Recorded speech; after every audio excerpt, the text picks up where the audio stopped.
Reitero minha gratidão pela grandeza deste patos inaugurado, ou sempre reinaugurado, das considerações, das perguntas que foram decorrentes da nossa primeira fala, apresentando o que é a filosofia como início de uma resposta, sem última conclusão. É nesse sentido que o que eu tentarei fazer aqui, diante dessas tão grandiosas questões, com bastante humildade, é dar a elas o máximo de honestidade, em coerência com o que desenvolvemos antes. Não tanto uma resposta intelectual que caiba ao tamanho da pergunta, mas ao espírito mais verdadeiro de enfrentamento do problema. Que sempre, quanto mais for engravidado de honestidade, muito menos ousaremos dar respostas cabais que absolutizem com arrogância a crença de que sei e devo calar os que discordarem desta opinião. Será? Nesse sentido, eu esclareço, distingo a diferença do termo inédito e original. Conquanto inédito é algo que é novo. Novo sem referências. Não sei se em absoluto ou grandemente, mas é algo de uma tal apresentação que é de um estranhamento grandioso. O inédito se faz quase sem passado. Não é uma evolução que carrega critérios anteriores e acrescenta desses critérios algo inovador. O inédito, ele restabelece a linha do começo. Chegar a um pensamento inédito seria ter que reinventar quase do zero, ou na gravidade de, como fizeram pensadores, filósofos como Descartes, levar gravemente a sério a pergunta: e se eu estou tão enganado como já percebi que me enganei outras vezes, que até agora o fato de eu acreditar que o mundo existe, que eu estou aqui, se até isto for uma ilusão, se até o fato de tantas vezes eu dormir e sonhar e acreditar que isso era a realidade, e depois ao acordar descobrir que não era, chegar a duvidar no ponto radical de que nem sequer a viva crença de que estou acordado será tomada sem ser questionada. Isso é procurar uma resposta inédita. Entendem? A gravidade do inédito exigiria uma genialidade que de longe eu jamais alcancei. Mas algo todos nós poderemos, sem precisarmos ser gênios, ou grandes filósofos, ou sábios, ou santos. Seremos originais. Voltaremos à origem. Voltar à origem é o que chamamos como método, grosso modo, entre o exercício intelectual de compreensão como reflexão. Voltar atrás. Quer dizer que algumas pessoas terão a estupenda e talvez incompreensível em sua própria época de afirmar coisas que não terão pares de conversação, de aproximação. Demorarão outros séculos ou que o futuro aproxime do que eles anteciparam.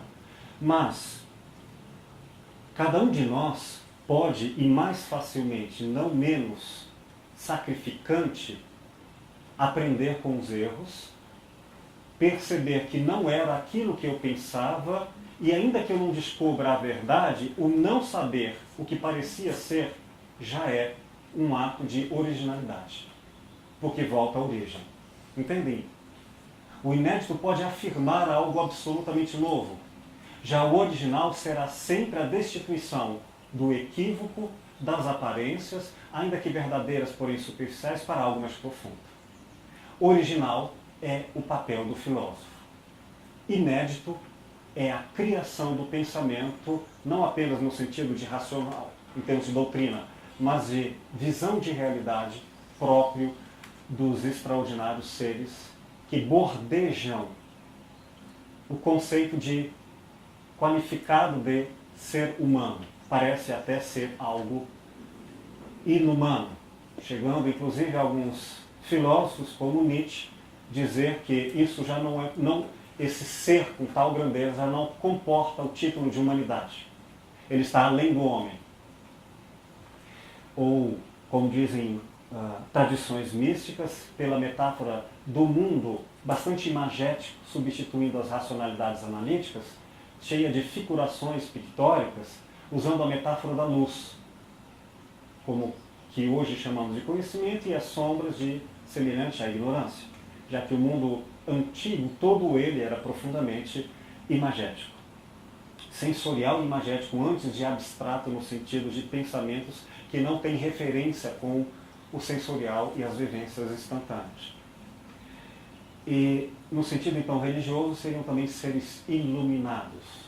Ou melhor, vamos corrigir agora em bom português, seres iluminantes, com luzes de dentro para fora, fabricando uma tal fonte que poucos teriam acesso à sua própria compreensão, antes os adorando e reconhecendo do que os compreendendo de igual para igual.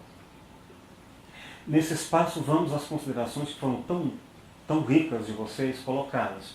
Repito, não falo como professor, como parceiro de caminhada, a partir do viés que a filosofia clínica nos enriquece. Como foi colocado pela Lúlia, ora, se eu vou então se eu vou relativizar o que antes para mim era óbvio ou absoluto, tanto que eu não questiono a possibilidade de não ser assim, tamanho o hábito e o aceite, o critério de realidade, entre eles, por exemplo, o moral ou até o funcional, que vão distinguir o certo do errado. E aí eu me ponho, pelo patos, com alguma forma de busca de originalidade, além das aparências, a não ver com os meus olhos e tentar ver com os olhos do outro. Isso não destituiria os critérios de vida, as marcações que são necessárias para não confundirmos conceitos que não desaparecem no nosso mundo como certo e errado? Já que, por exemplo, se eu me coloco nos olhos de uma pessoa profundamente perversa e sem outros critérios, então ele pode estar absolutamente tão certo, se vamos dizer, quanto eu, um tanto faz? Claro que não. No entanto, quando eu me esforço para sair do olhar sedimentado, indiferente ou sem espanto, não filosófico do senso comum, eu relativizo. Isso já é resultado do conhecimento para além da aceitação absoluta. Isto é, qualquer crítica vai relativizar. Do mundo moderno, de Kant para cá, do século XVIII em particular, já sabemos que todo julgamento que temos sobre a realidade não fala da realidade como uma revelação de alguém. Fala sempre da teoria que temos sobre a realidade, portanto, nos critérios elaborados do intérprete. Sempre que falarmos sobre quaisquer assuntos ou de outros, ainda que sejamos objetivos como cientistas, falaremos pelos nossos critérios construídos para julgá-los. O que levará, inclusive, não pessoas de ingenuidade, de projeções equivocadas da própria opinião dos outros, digo, pessoas sérias, comprometidas eticamente e com rigor científico, a terem discordâncias com conhecimento demonstrado e experiência comprovada. Mas não será mais, no conhecimento, jamais possível o valor absoluto. Pensar cientificamente, pensar filosoficamente, desde Galileu para cá, com toda certeza, para ser científico, é não ter mais verdades absolutas. Mas é claro que, entre todos os dogmáticos, não menos, os cientistas se tornaram seus maiores defensores e arautos da arrogância, tornando a ciência, a exemplo do que foi o próprio nazismo, algo que não representa mais um espírito de reflexão, só de conhecimento instrumental. Tá.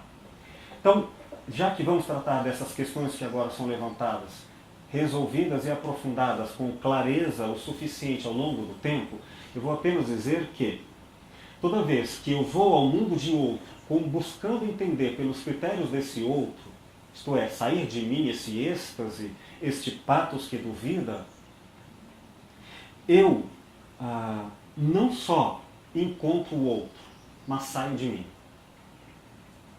Isto é, para ir ao outro, eu não deixarei de ser eu, nem conseguirei, já é uma questão que a Lourdes coloca, mas eu já tirarei o meu eu do absoluto. Exemplificando, quando eu digo que é absolutamente o certo, o outro, ou vamos colocar um critério fácil de reconhecimento, o outro é baixo, eu já percebo, quando faço a crítica, que ele é baixo em relação aos meus critérios de altura. Então, mesmo que seja verdade falar do outro, não falarei sem mim.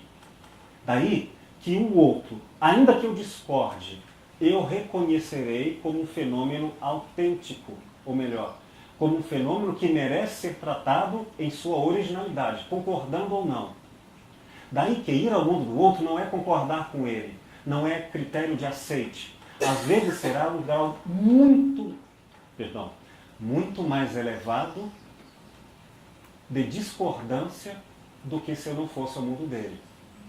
Porque enquanto nós namorávamos a ideia de que concordando um com o outro sedutoriamente nos aproximamos de forma a não vermos a diferença, só aproveitarmos do gozo que o outro reflete a nossa vaidade, quando efetivamente vamos ao outro, e na piada comum, quando eu caso com essa pessoa, eu vejo que a primeira impressão da aparência não vai se sustentar no convívio.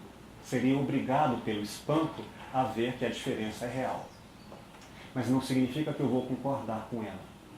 Quanto mais eu vou ao mundo do outro, mais eu tenho que lidar com o problema da ética, que é como lidar com a diferença, que vai sempre aprofundar maior o conhecimento do outro em relação a mim. Então, conhecer o outro é conhecer nossa diferença. E conhecer a mim também será conhecer a diferença do que eu tinha antes para o que agora sei e não sabia. Concluindo essa introdução, nós vamos relativizar. Todo conhecimento é relativo. Relativizar não significa subjetivismo. Tanto faz. É assim para você, não é para mim. Isso não é conhecimento, é opinião. Voltamos ao dogma. Ausência da crítica, ausência do espanto filosófico. Mas aí nós vamos separar, e nós teremos em breve uma aula sobre ética. Vamos separar moral de ética. A moral tem a pretensão de resolver problemas do convívio, quando são diferentes, com regras prontas, aceitas pela tradição de que outros pensaram.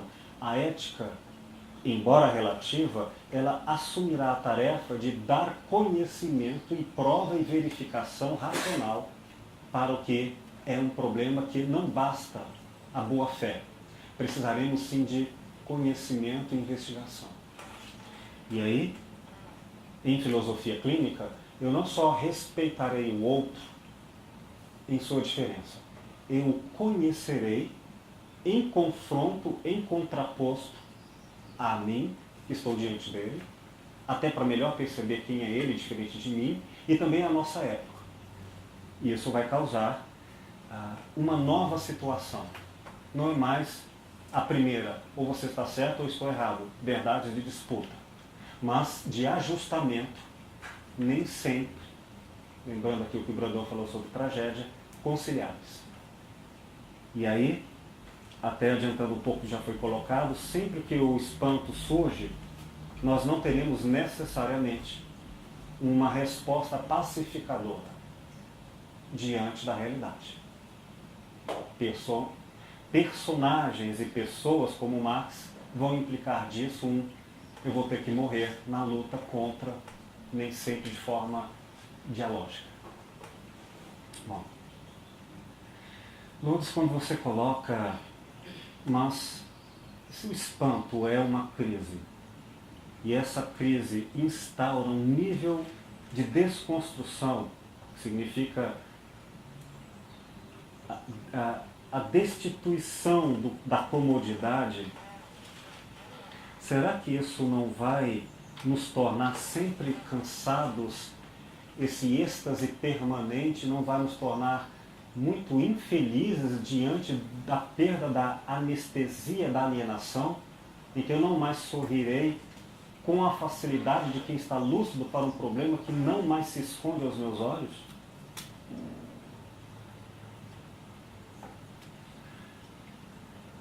A resposta é sim.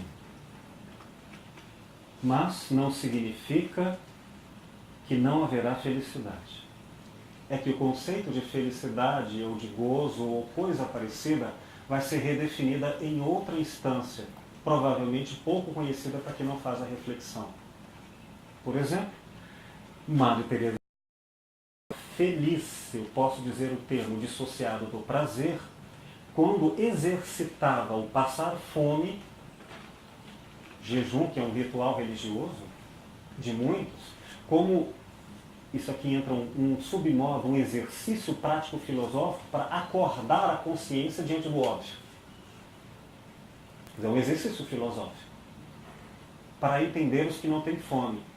E quando ela dizia que o amor dói, não era para uma reclamação nessa tragédia no sentido apoucado dos tempos de hoje, mas para o engrandecimento, como aquele paraquedista que vemos na reportagem, que quanto mais ele enfrenta a morte, mais ele aumenta a vida.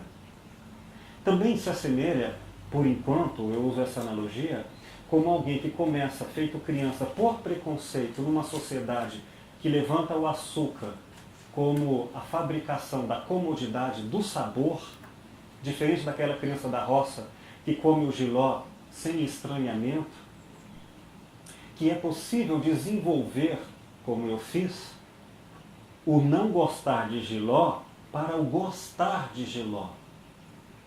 E esse gostar de jiló apenas foi reconfigurado do que antes era gosto apenas do doce, que é a sensação imediata, que atende sem esforço o que o corpo apetece, que é necessidade de calorias de uma criança, para o desenvolvimento de um tipo de absorção que não é fácil, que é desenvolver o sabor de algo que o paladar imediato não dá. E assim nós vamos também desenvolvendo outros critérios. Mas, fazendo outra analogia, eu vou dizer assim, quanto mais uma pessoa desenvolve seu senso moral e uma consciência ética, menos ela consegue dormir com tranquilidade diante dos que vivem sem abrigo. Menos ela consegue comer em fartura sem o sofrimento da compaixão daqueles que, mesmo longe, estão próximos pelo exercício de aproximação que o sentimento e a inteligência trazem. Então, não vou usar o termo felicidade como critério, mas o pathos aumenta o desconforto e a necessidade da luta e de renovação. Quem virar atleta nesse espírito filosófico já não será mais um iniciante da academia que reclama de suas dores, mas ficará feliz com o gozo do corpo sofrer o crescimento e a dor gostosa, como dizem os atletas, de vencer limites, cujo cansaço dá muito mais reconhecimento e elevação e força do que reclamação, tristeza e maldição. Não sei se isso esclarece tanto. Bom, com relação ao que você colocou, a isenção que aparentemente Hannah Arendt faria do nazista Eichmann, ela não o isentou de culpa ou de responsabilidade. Ela apenas culpabilizou a sociedade que é corresponsável, inclusive o povo judeu, e que quer se isentar de um problema que é estrutural e não pessoal. É a ausência de uma esfera política em que somos todos unidos como cidadãos para construir um mundo melhor. E cada qual só se ocupando da vida pessoal e se desocupando e desabrigando os outros. Pela falta da visão política, cada um fica no seu mundo egoisticamente, recortado e isolado do outro. Portanto, o crime dele está tanto nele quanto em toda a sociedade, que aumenta o grau de indiferença ao próximo, que isso vai acumular até a eclosão ou do nazismo ou de outra situação que é apenas efeito de uma sociedade que abandonou a tarefa de ser responsável permanentemente. O crime que o Adolf Eichmann, este carrasco nazista, cometeu é apenas espelho potencializado do que nós já cometemos enquanto sociedade. Ou seja, atualmente nós somos nazistas, fazemos horrores uns com os outros. Pensem na palavra amor. Quanto mais você ama, mais você vai ferir aqueles que amam. Não porque isto é amor, porque banalizou o conceito de amor e banalizou o conceito de violência. Então o crime que é dado a ele é reflexo como efeito do crime que é dado a todos nós, a banalidade da violência. Acontece que a ele repudiamos o que não queremos ver em nós. Há em todos nós um nazista, quando o seu egoísmo fere aqueles que estão próximos, não porque teve a perversidade conhecida dos efeitos da própria ação, mas porque teve a maldade da negligência e não parar para prestar atenção quando o outro diz: ei, você está me machucando. A burocratização e todos os elementos anestesiantes dos grupos, dos futebols, dos times, das religiões em massas, das burocratizações, da indiferença dos processos que não tem mais diálogo na relação pessoal ou social, são efeitos da ausência do bem, que é o diálogo, que é a política. Nós somos os culpados, que para nos sentirmos confortáveis sempre encontraremos um carrasco para nos livrarmos da culpa. Neuza, a sua questão muito brilhante sobre, enfim, não entendo bem o que é filosofia, eu vou coadunar com você. Quanto mais estudar, talvez isso aumente esse não entender. Mas vamos não entender nos afastando dos entendimentos falsos. Quando surge isso que chamamos agora de ciência, no século XVII, com Galileu e todos os seus renascentistas, Giordano Bruno, Copérnico, Montesquieu, Diderot, todos esses grandes pensadores, cientistas, Leonardo da Vinci, todos os grandes engenheiros, arquitetos, eles vão cumprir uma metodologia de racionalidade e entendimento e não crença, que no mundo anterior era inespecífico. Antigamente, filósofo era grandemente o médico, o sábio, o santo, era toda essa figura que contemplava a vida e exercitava a tarefa de entender e resolver os problemas. Era, digamos, o filósofo antigo era um homem comprometido com todas as dimensões da problemática humana. Humana diante da natureza, diante do próximo. Mas na medida em que a ciência vai surgindo, os problemas e, pontualmente, as questões vão exigindo métodos específicos e vão se afastando da filosofia, que vai ficando num campo sempre lidando com a ideia pontual em relação ao todo. E as ciências vão afastando da ideia de totalidade do sentido da vida e vão se tornando cada vez mais pontuais, de maneira a basicamente ser ciência todo pensamento rigoroso e analítico e sistemático que diminui a extensão do que procura estudar para aumentar a profundidade, o rigor e o método do objeto estudado. Para eu ser um melhor químico, embora seja ideal que eu tenha conhecimento de outras ciências, eu tenho que me dedicar cada vez mais a um assunto menor. Isso é o campo da ciência. Daí que, quando chegamos no século XX, ao máximo dessa divisão e dessa potencialização do conhecimento racional, para ter mais efeitos de profundidade e com maior limitação e concentração de esforço, chegamos a um grau que já deixou de ser altamente perigoso, no qual a ciência se aproximava da filosofia, como Galileu Galilei.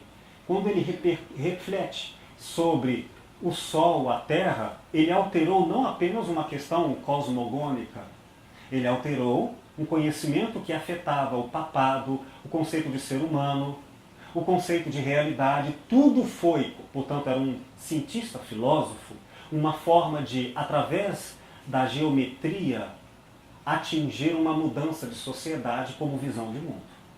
A Revolução Copernicana revolucionou o modo de pensar de todo um conceito de humanidade. Era, no nascedouro, um filósofo cada vez mais cientista, segundo suas diferentes ciências. Mas quando chegou no século XX, com o rigor da super especialização e métodos de separação de assuntos e de tratamentos, o chamado positivismo, nós abandonamos por inteiro, com uma cisão, ciência de filosofia. Aí nós criamos a instrumentalização.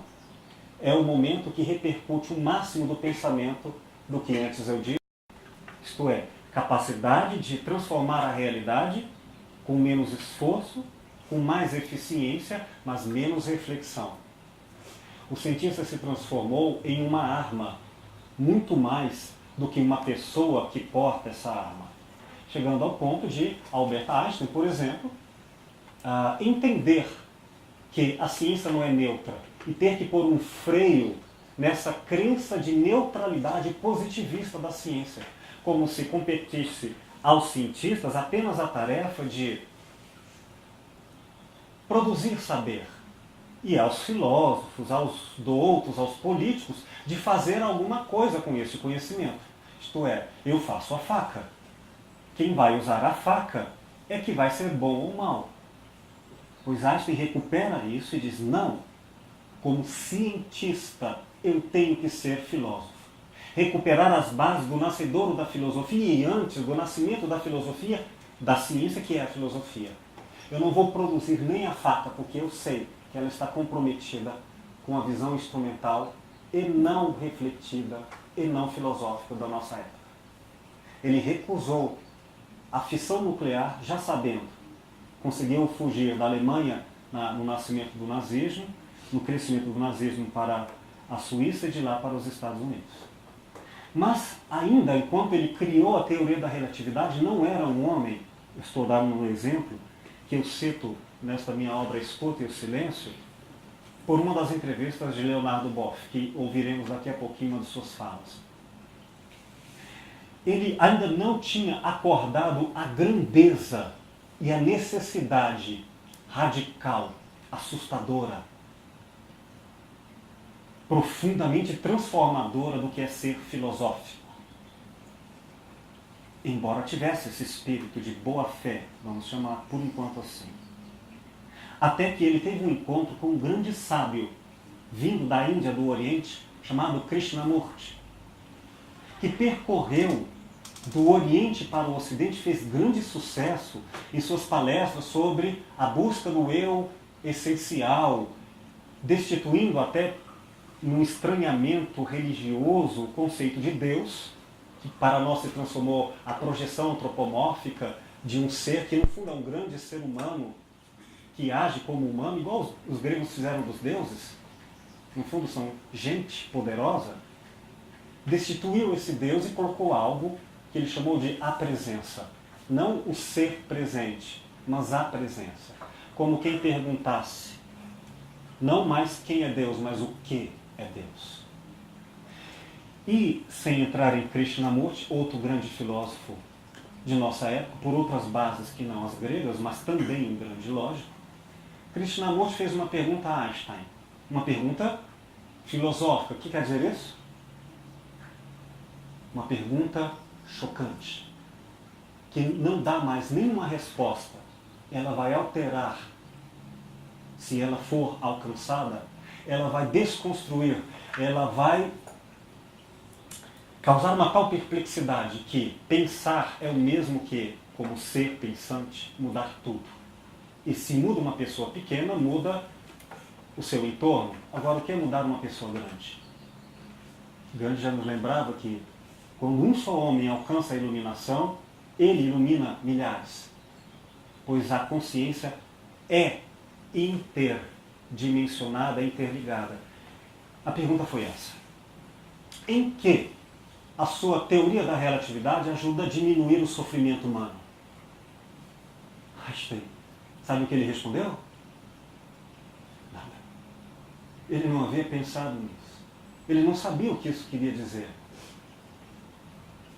Mas por conta disso, não uma resposta que seria uma nova teoria estética para dizer aqui uma resposta bonita, mas sim um encorpamento nas atitudes, ele passou a se transformar num grande ativista político, como um grande cientista. Então, quando nós falamos em filosofia, hoje em dia, estamos falando em disciplina no sentido comum, que é uma diminuição do seu sentido original. Ou seja, estudar filosofia e não administração. Como se eu vou estudar esses métodos e não aqueles. Ao fazer isso, eu perco o espírito filosófico, que deveria ser o senso de ethos de toda uma sociedade, como era no mundo antigo, analfabeto ou alfabetizado. Teórico, não. É nesse sentido que o que é a filosofia, é claro que ela não é só um espanto. Ela é, sim, uma provocação de respostas. Mas uma coisa é certa. Qualquer resposta sem um espírito de inquietação equivalente à grandeza da inteligência da resposta é instrumento e não faz a menor diferença. Qualquer doutrina ética que não seja feita pelo espírito da incomodação, do senso ético de compaixão, é o mesmo que conhecimento inútil ou uma verdade estética que não alimenta a beleza, nem a beleza da vida. Portanto, eu posso dizer que há muitos ditos filósofos que não são filosóficos. Há muitas pessoas que têm essa convocação filosófica para a vida e que não formulam teorias filosóficas ou não formulam sistemas de pensamento, mas são filosóficos. São permanentemente Sócrates sem a resposta, mas Sócrates com as perguntas refeitas. E quem vai dizer que Sócrates, por não ter desenvolvido essas teorias, foi menos filósofo? Quem há de dizer que aquelas pessoas que não formulam em linguageiro filosofês, acadêmico, com as correções que já distam do espírito autêntico da linguagem, ou seja, eu entendo o que ela quer dizer, mas ela não seguiu as formas acadêmicas da linguagem, não conseguiu elaborar respostas autênticas, ricas de esclarecimentos. Ora, já antecipando um pouco das respostas que vamos tratar sobre filosofia clínica para aqueles que dizem que filosofia clínica não é filosofia porque não segue, apesar de também fazê-lo, necessariamente os rigores acadêmicos. Eu digo que isso também é possível e não se furta. Temos muitos trabalhos com esses rigores. Mas não há academia que substitua o compromisso ético de se espantar e se comprometer antes do conhecimento pela escuta. Bom, não sei o quanto isso responde, mas eu quero dizer que, assim como eu aprendi a falar português, e procurei me tornar erudito em português nos limites da minha competência, e cheguei lá nos Estados Unidos, por extensão originalmente, para morar lá, e descobri que o pouco inglês que eu falava ainda jamais alcançaria o grau de erudição que eu tinha em português. Você pensar claramente em português faz uma diferença conceitual, uma vírgula. Uma vírgula em inglês é outra lógica, outra concepção. Não basta um inglês instrumental memorizando palavras e frases feitas. Eu preciso pensar a maneira de. Bom, para mim isso não é fácil. Para algumas pessoas até é fácil. Mas não só isso.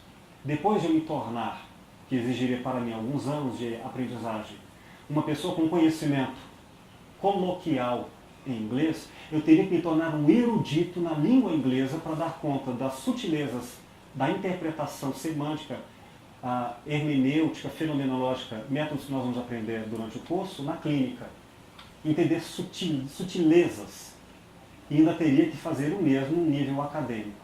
Isto é, eu precisaria de pelo menos 10, 15 anos para me tornar um erudito. Eu pensei, eu não consigo parar de viver, eu preciso produzir agora. Voltei. Então vamos pensar em outra coisa? Uma pessoa que não tem a habilidade semântica do discurso, da oralidade ou da escrita, mas é um gênio, por exemplo, da expressividade corporal. Um bailarino. Um desses artesões que conseguem, como por um sorriso, uma áurea que não está além do barro, como nesta figura de Francisco de Assis. Ela está no barro, mas está no barro com uma tal competência que meus discursos não modelam o barro. E essa pessoa usa uma linguagem. Porque eu vou dizer que ela conseguiu, não sei quantos vocês conseguem interpretar como eu, serenidade nesse rosto dessa imagem. Aliás, é muito difícil encontrar imagem de santo com rosto sereno. Geralmente é um pacote de misturas. É. Ora, então essa cara, ele consegue dizer coisas que eu não consigo, de uma tal maneira que eu não consigo. Ele tem sofisticação linguística. Linguística. E isso é defensável, inclusive pelas academias que estudam a linguística. Vou dizer então que é possível que ele elabore um sentido de resposta filosófica, que ele seja não só filosófico, que seja um filósofo, se eu entender e conversar com ele. Mas, em última consideração, que isso aqui é só um convite para futuras aulas, não sou filósofo por mim, para mim. Eu sou filósofo na relação com o outro, na relação com o mundo. Então, ser filósofo não é um título dado a mim, é um título dado à relação que eu tenho. Eu não seria um bom professor em mim, um bom pai em mim. Ser um bom professor em mim está nos alunos. Quem sou eu? Ser um bom pai em mim não está em mim, está nos meus filhos. Significa que eu sou duplo. Então o conceito de filósofo está na filosofia enquanto relação produzida conjuntamente. Entendeu? Gente, eu estou me demorando muito a responder e a tratar das suas questões. Espero isso não ser desagradável.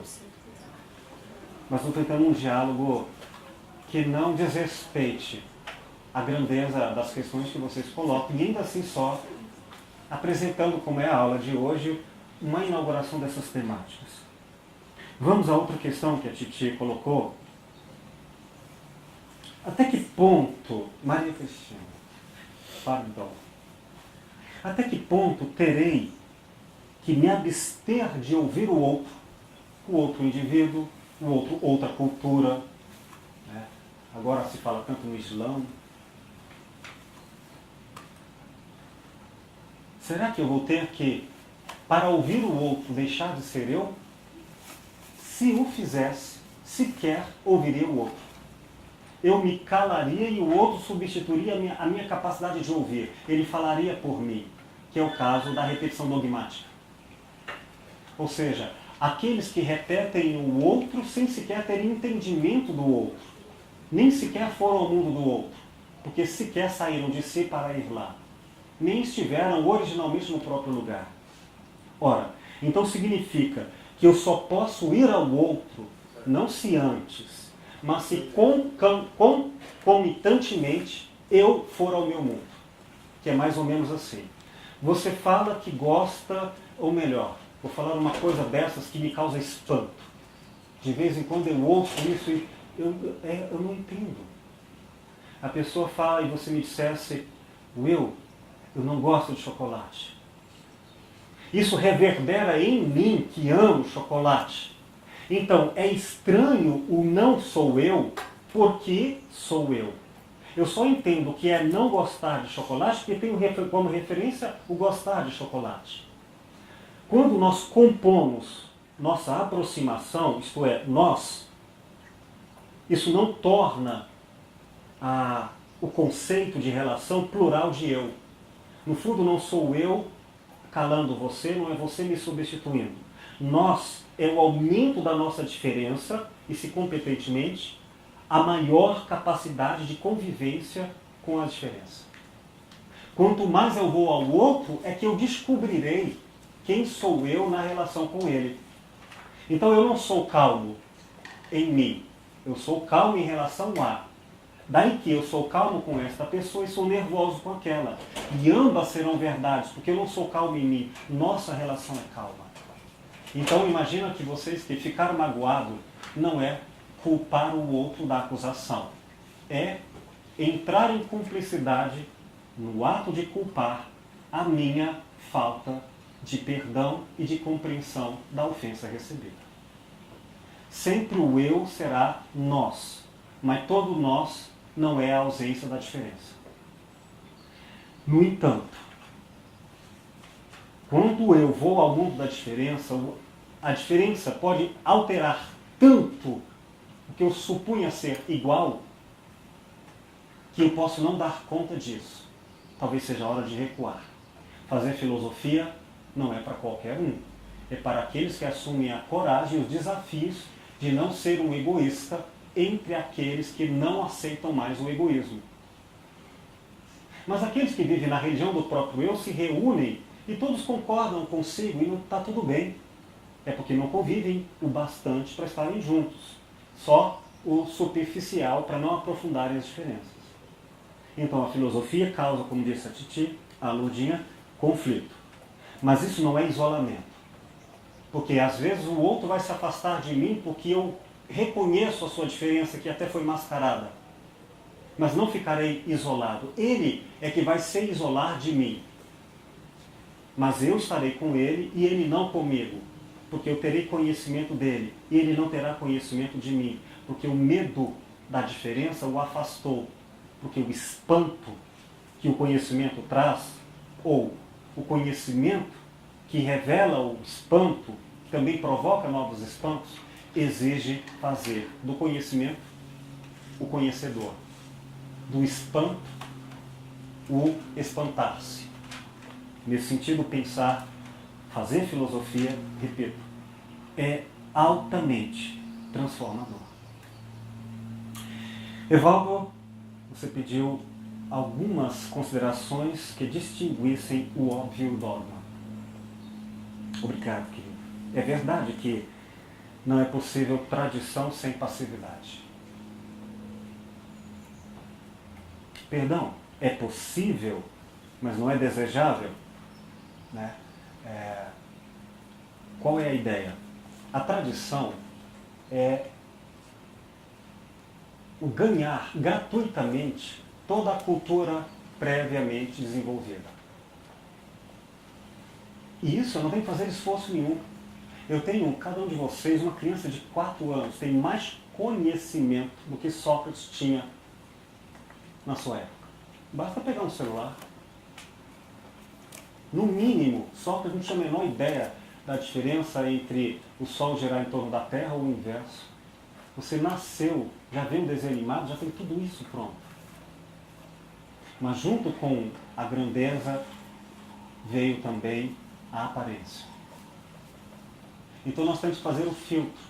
E refletir é sempre o trabalho de abandonar a tradição, concordando ou não, pelo pensar por si próprio. Daí que podem 2 pessoas concordarem com as mesmas ideias, uma ser sábia e a outra tola.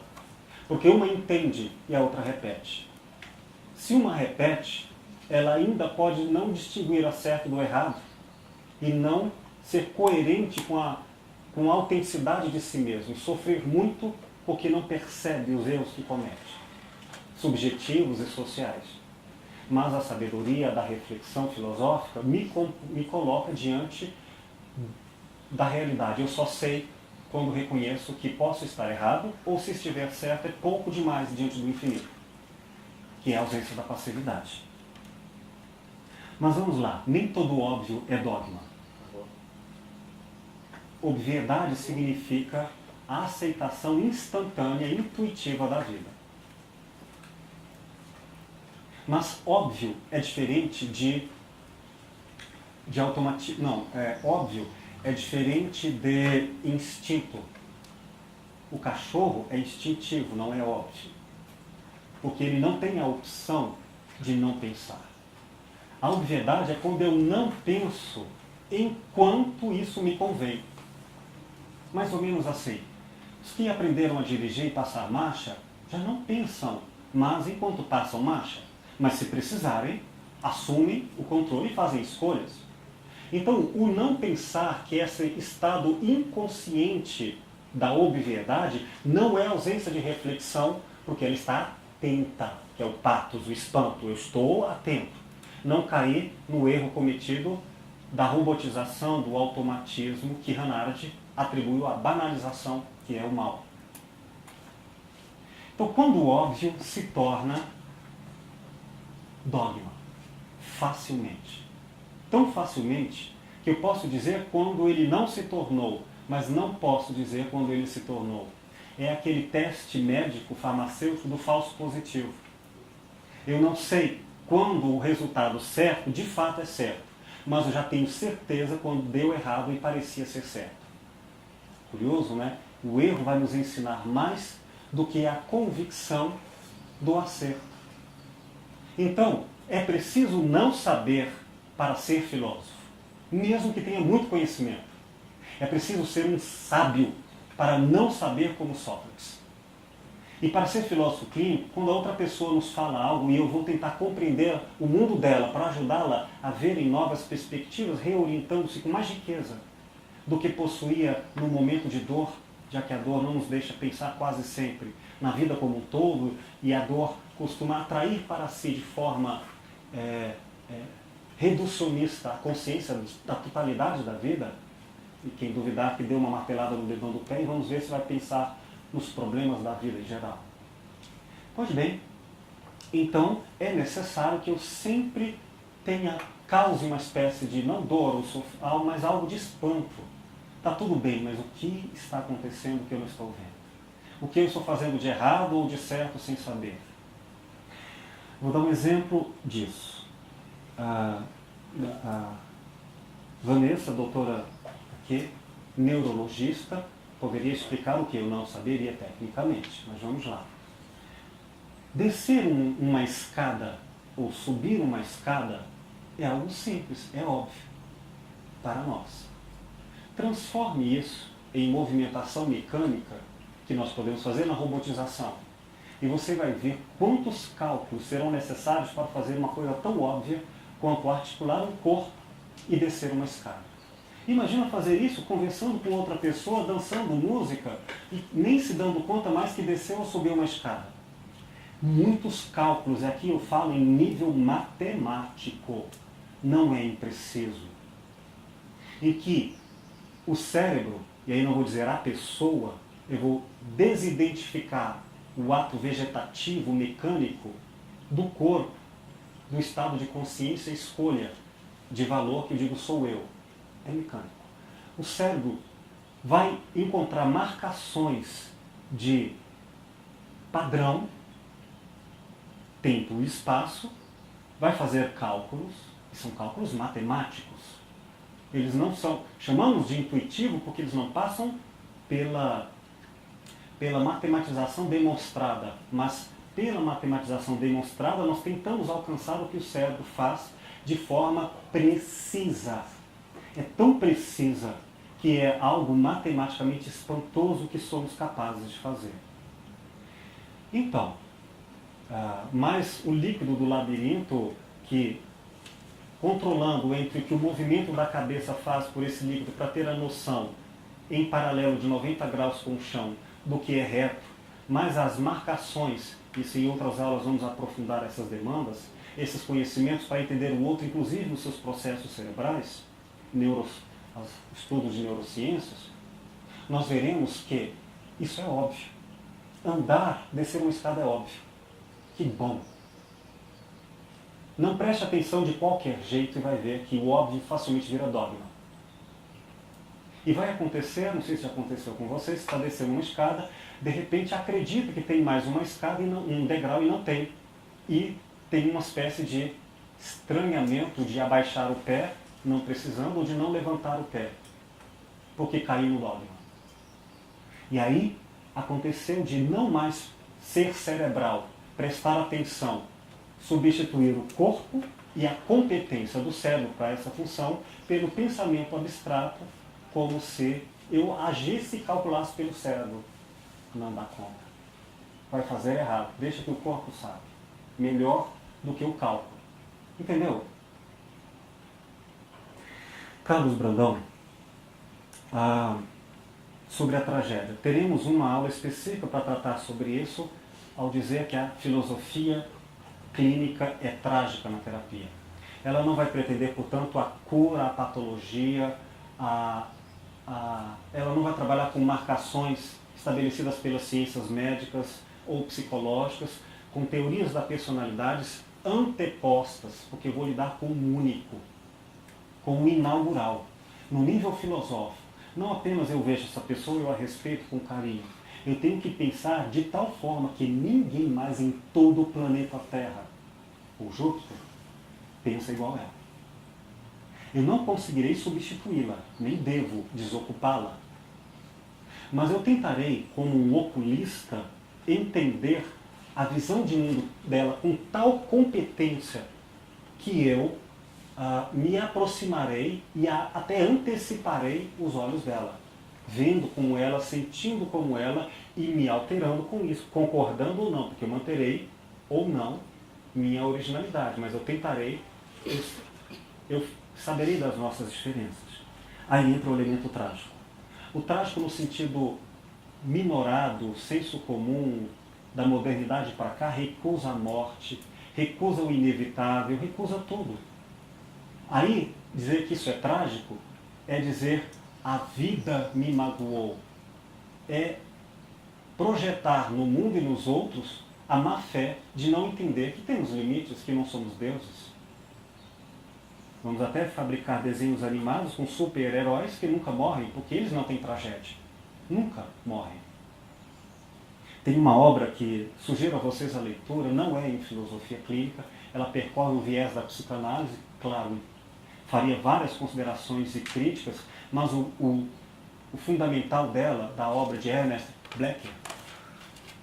Becker, A Negação da Morte, prêmio Pulitzer, desse grande jornalista, que ele vai dizer, nosso mundo só é o nosso mundo tal como nós nos iludimos, porque não fizemos como fizeram os antigos, que encararam a morte, que se treinavam para a morte. Era a tragédia de que, para ser um guerreiro, você precisava enfrentar a morte desde criança. E aí, com tal aproximação, você respeitaria a morte. Respeitar, em grego, significa respicere, já na transliteração latina, olhar para. Não é concordar ou não gostar, mas preste atenção. Então, sabendo que você vai morrer, vamos viver. Quanto mais a consciência da morte, mais a consciência da vida. Os guerreiros que morriam na Grécia, por exemplo, com uma vida média de 35 a 40 anos, já era o fim da existência do grego guerreiro clássico, ateniense e espartano. Vocês acham que ele ia perder tempo na vida com coisas que não fossem essenciais? Para o que ele mesmo julgava? Não, porque tinha consciência da morte. E o que nós fazemos agora? Nos distraindo com todos os doces e liquidez da realidade, como o Bauman coloca a sociedade líquida, parece que não tem nada sólido, a gente está só saboreando o instante. Então não há tragédia, quando surge algo inevitável, parece que foi contra mim, e eu não estava antes contra as verdades inevitáveis. Então você tem razão, mas, aí voltando ao que a Titi tinha colocado, a Lourdes também, a ideia da morte deixará de ser, depois da reflexão, como a ideia da tragédia no sentido original, uma reclamação. Mas a filosofia clínica vai nos ajudar, como orientação de vida, a reconhecermos nos nossos limites a nossa grandeza, para dentro e para fora, que não era capaz de ser bem dimensionada quando achávamos que o mundo inteiro era do tamanho da nossa ansiedade e do nosso mau humor. Raíza, se o espanto tem algo que se aproxima da teoria do absurdo de Camus, Conhecem vocês esse grande filósofo existencialista Alberto Camus? Alberto Camus, na sua biografia, dizia que ele lia aproximadamente 600 obras por mês.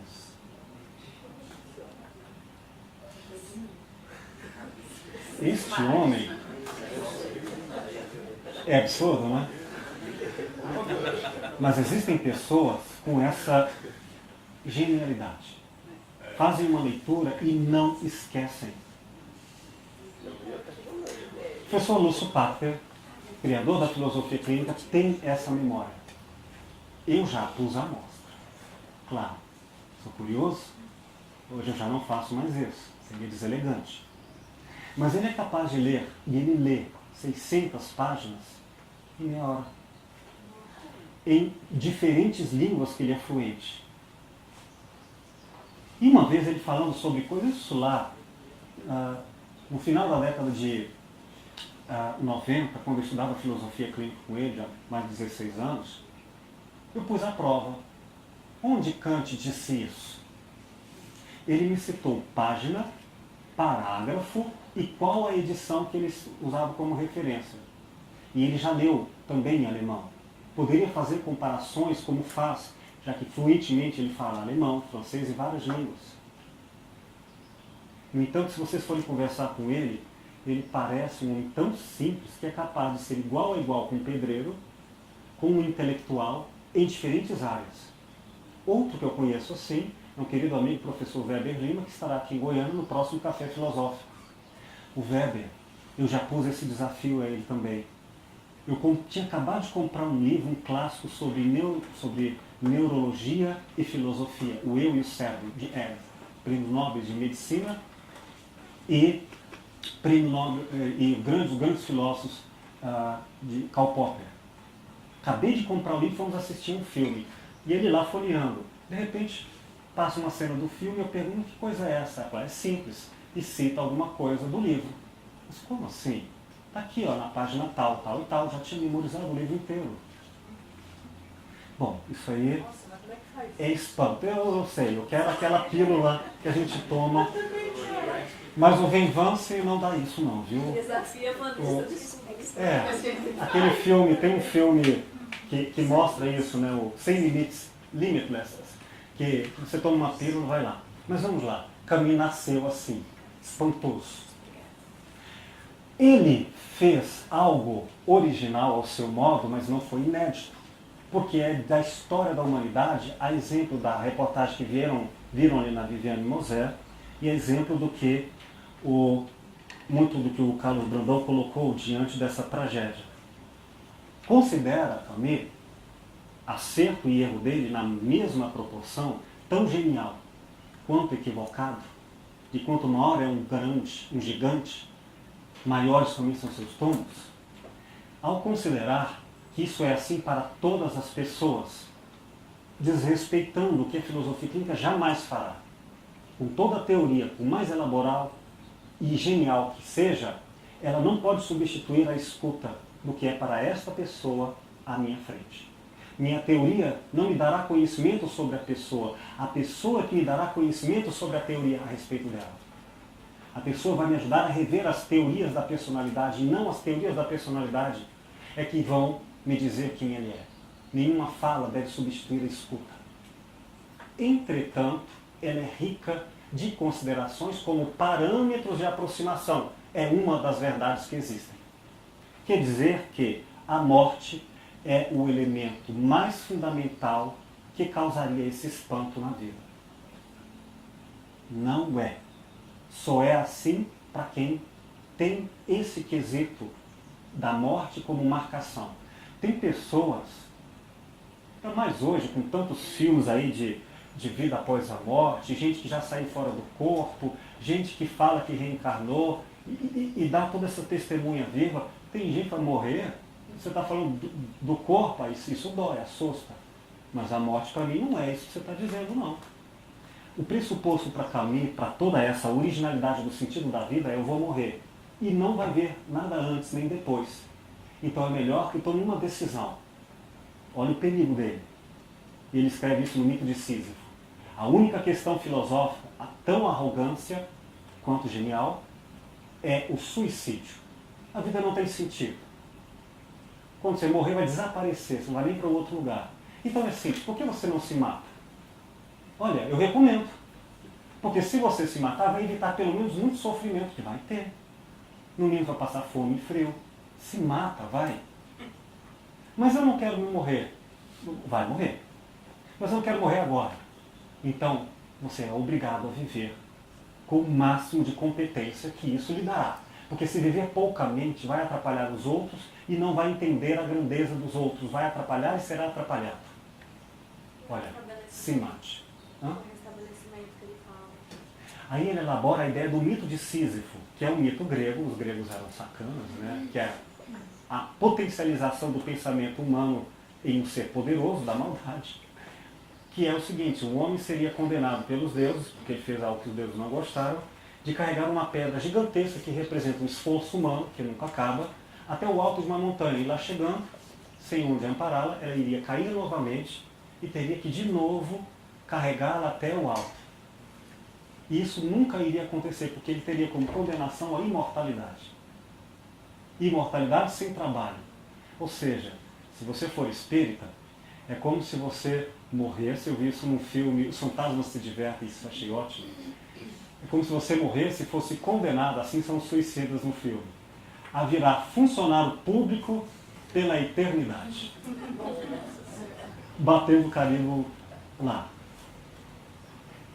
Não tem sentido a vida. Mas quando ele volta e a pedra rola de novo e ele olha, agora é o descanso, não é o corpo, é a alma, é o pensamento. Meu Deus. Olha, nem tem palavras, é o patos, o espanto.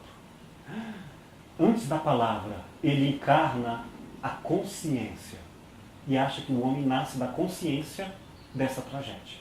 E aí ele faz o que ele quiser, ou ele se mata, ou ele vive. Esse é o absurdo, porque não tem razão na vida essencial, como os gregos achavam. Tudo, cosmos, universo, é ordem, é razão.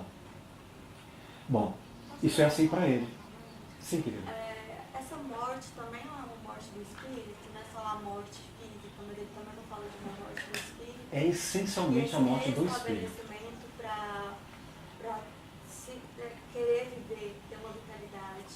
É perfeito, você traduziu bem. Eu não decidi me matar significa eu encarei a morte. Eu trouxe a morte, ela não me pegará agora ao corpo. Eu a trouxe simbolicamente. Como disse, semelhante aos gregos, que antes de irem para a guerra, morrendo de medo, eles eram treinados para encarar a morte com naturalidade. Ou seja, ele absorveu a morte em vida. Ou como a tragédia de Shakespeare. Quando eu vejo Romeu e Julieta e todos morrem, eu saio de lá querendo amar como nunca amei. Mas depois eu esqueço, aí eu banalizo o amor. Então a morte tem que ser acordada, recuperada como sentido de vida e não de ausência. Nesse sentido. Mas vamos pegar um exemplo contraposto ao Camus, que é genial. O príncipe Siddhartha da tribo de Gautama, também no 4º século a.C., contemporâneo a Sócrates, Buda, que encarava a morte, claro, de outra maneira, e ele sempre dialogava muito com seus discípulos. Ele fez uma pergunta: qual é o contrário, uma das formas de causar esse espanto na filosofia, não no sentido grego, mas no sentido ali, que depois foi chamada de budista? Qual é, através de perguntas, esse espanto, esse ato inaugural do pensar por si? Qual é o contrário da morte? Aí responderam de imediato, sem pensar, por preconceito, porque não assumiram a tarefa do espanto. Estava pronta. Hábito, dogma e obviedade. O contrário da morte é a vida. O Buda diz: não. O contrário da morte é o nascimento, pois a vida é tudo que movimenta antes, entre e depois o nascimento e a morte. A vida, inclusive, é feita da morte e renascimento. Outra concepção diante da qual a morte não é um impedimento e, portanto, não causa esse susto E há outras passagens belíssimas que me ocorrem agora, mas vamos ficar a esta. Deixa eu só tentar responder essas questões primeiras. E aí entra a questão, a filosofia está separada da religião? Ela nasce entre os gregos separando-se do que na época era o chamamento de religião. E claro, é outra coisa, eram os mitos. Mas vamos entender o que os gregos estavam se afastando, para mostrar que semelhantemente agora também nos afastaremos. A palavra irracional significa a negação da razão, o ato da estupidez ou da irresponsabilidade, da negligência. Eu recuso assumir competências. Isso é o mito no sentido do falseamento. Eu estou usando símbolos como não sei se vocês já passaram por essa deliciosa experiência, uma vovó na fazenda contar uma história que explica tudo na vida, que tem a ver com uma galinha, Deus, o que são essas estrelas no céu? A Via Láctea, Deus acorda à noite, às vezes não enxerga direito, porque lá tá, de noite é escuro, vai pegar leite e derrama, aí cada gotinhas no chão do céu são as estrelas. Ou então é o buraquinho, porque o sol está lá e tem uma nuvem. Essas fantásticas histórias. Pois bem, se isso for encarado como uma negação da tarefa de entender, aí nós temos um mito como irracional. E o equivalente nos fenômenos religiosos no mundo de hoje, em que religião seria a ausência da autonomia. E é claro que nós vimos os horrores que o cristianismo teve negando a racionalidade do próprio cristianismo de Cristo, que se punha tanto como místico quanto filósofo, questionando. Mas existe um sentido, não sei se do termo religião, ou da religiosidade, ou da espiritualização, mas também do mito, da mitologia, que não tem o caráter de irracional, mas de transcendência. É quando nós usamos, por exemplo, os sonhos, as figurações, as analogias, não para negar a razão, mas para ir além do que a racionalidade matemática não consegue. E por analogia alcançamos explicações. Como dizer que a literatura consegue trazer sentido orientador para a vida muito mais do que a teoria científica ou filosófica. Aí sim, diríamos que a filosofia não se afasta da religiosidade. Até usei como um dos caminhos do espanto o entusiasmo, o fenômeno noumênico, como os gregos chamavam, do transcendente. O próprio Sócrates, ele dizia que ouvia a voz do divino para se orientar na vida. E Platão colocava como Deus, o demiurgo, também o mito, mas junto com a racionalidade. Claro que então não há negação.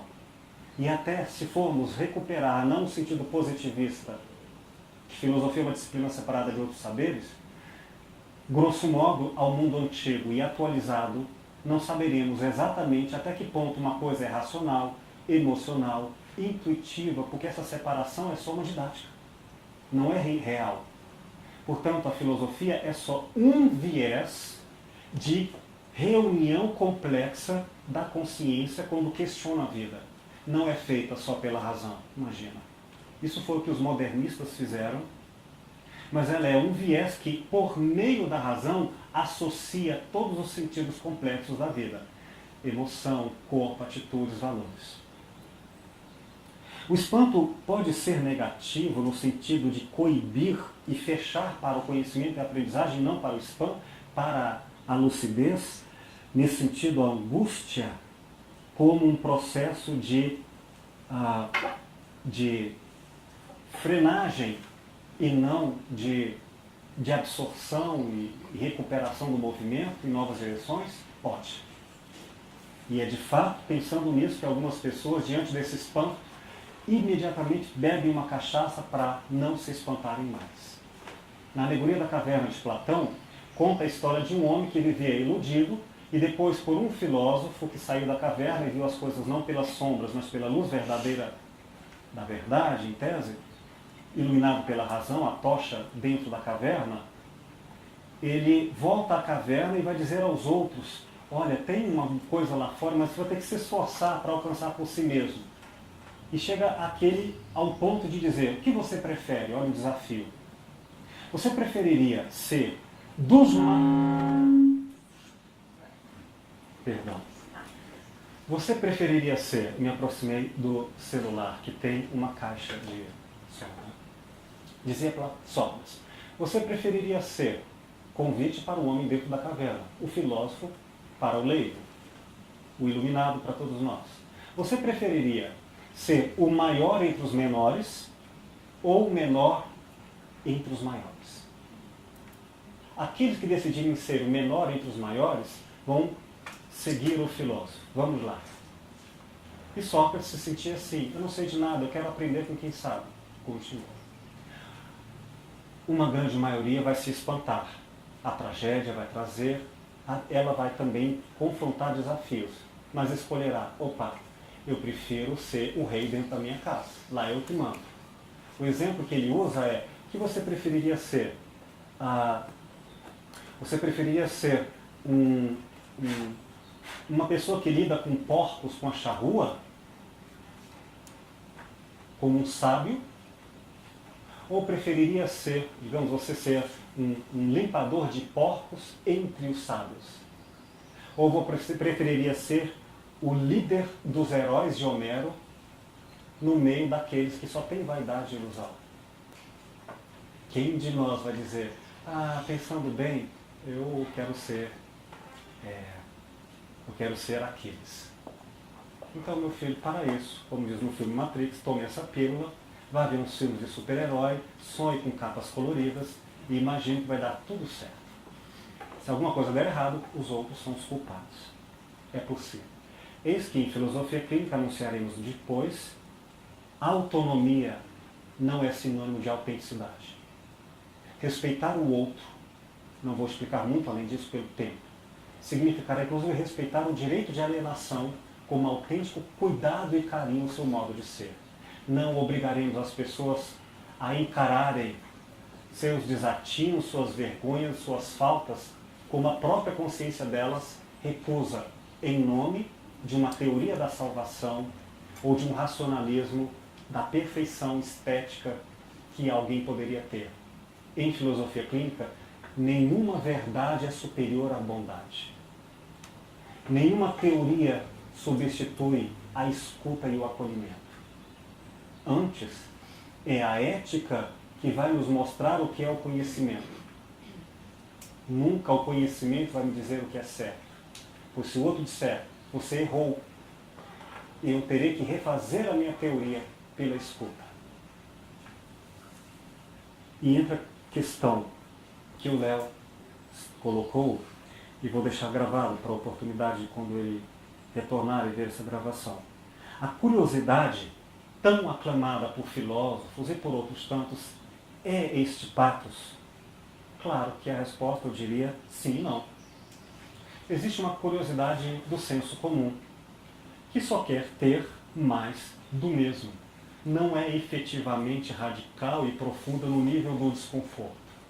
É apenas, mamãe, onde está o ovo de Páscoa que você escondeu? Ou então é aquela pergunta cretina que eu falo para outra pessoa. Cretina, assim, que parece fomentar uma curiosidade de querer a resposta. Eu não estou feio não, estou?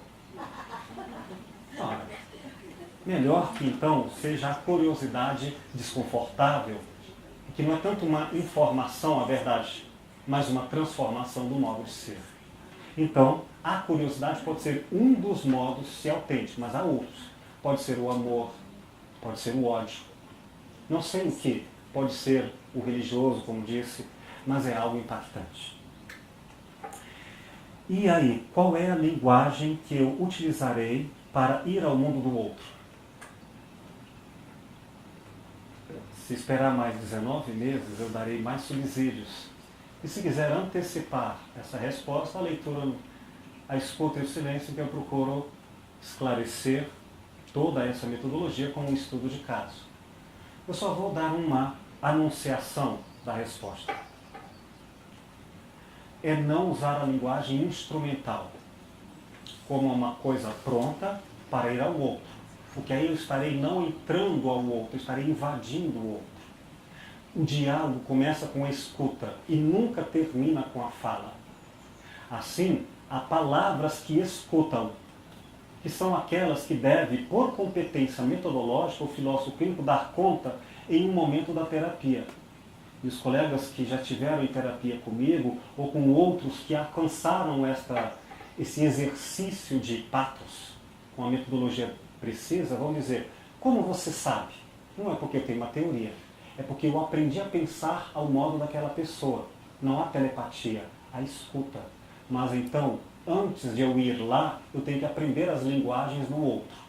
Não destituirei eu das minhas próprias, minhas do estilo, nem minhas da minha cultura, mas enriquecerei-me como um poliglota existencial do ser diferente de mim.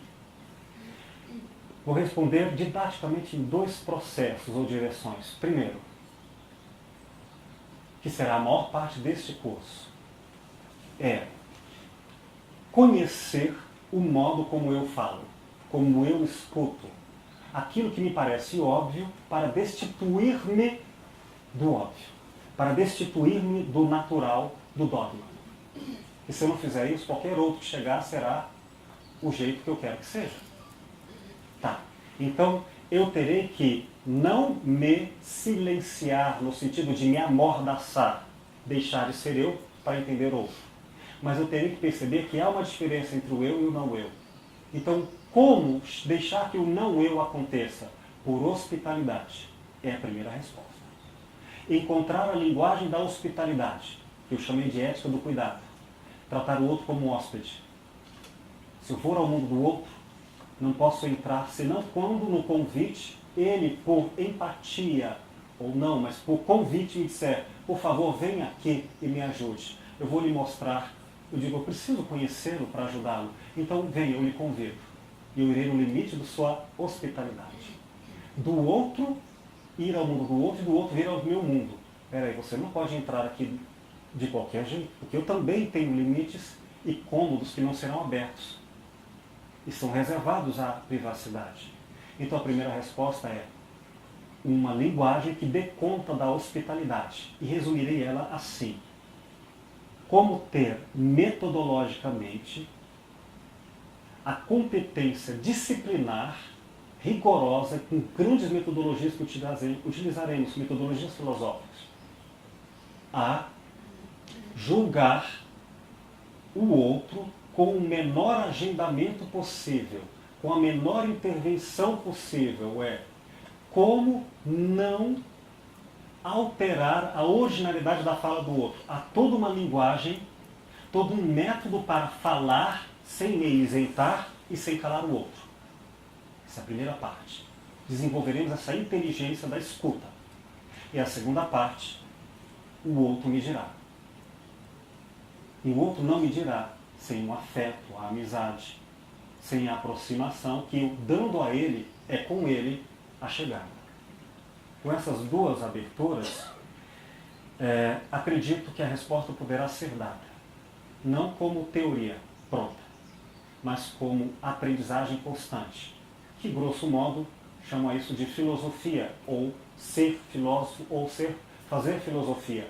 A arte de aprender antes de ensinar quem somos para nós e para o outro. Fazendo com que o conhecimento seja uma escuta ética e não uma doutrina, por mais bela e verdadeira, desrespeitosa das diferenças. Meus queridos, agora nós terminaremos o dia de hoje pelo tempo. Em mim, não pelo espírito de gratidão pelo que começa. A Vanessa aqui é testemunha do meu estresse. Mas o que eu preparei, parece que já preparei o curso inteiro com livros e outras considerações, que é claro, é do meu jeito, ansioso.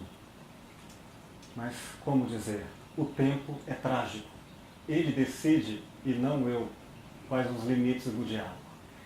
Não sei se consegui atender pelo menos esses primeiros momentos de fala, escuta e retorno. Mas fica aqui o convite com os materiais que eu enviarei para vocês. o segmento dessa temática na próxima aula, concluindo um pouco da visão panorâmica do que é a filosofia no seu patos, com a opinião de alguns filósofos, e outras formas de patos além dos gregos, de espanto e perplexidade. E na próxima aula apresentaremos, na maior parte do tempo, o que é a filosofia clínica, com um anúncio dos métodos teóricos e práticos. Espero que a aula de hoje tenha sido uma provocação, um espanto e uma perplexidade, para que a amizade e a hospitalidade nos convite para seguir adiante. A oferta é dada, do meu coração aceito. Muito obrigado a vocês.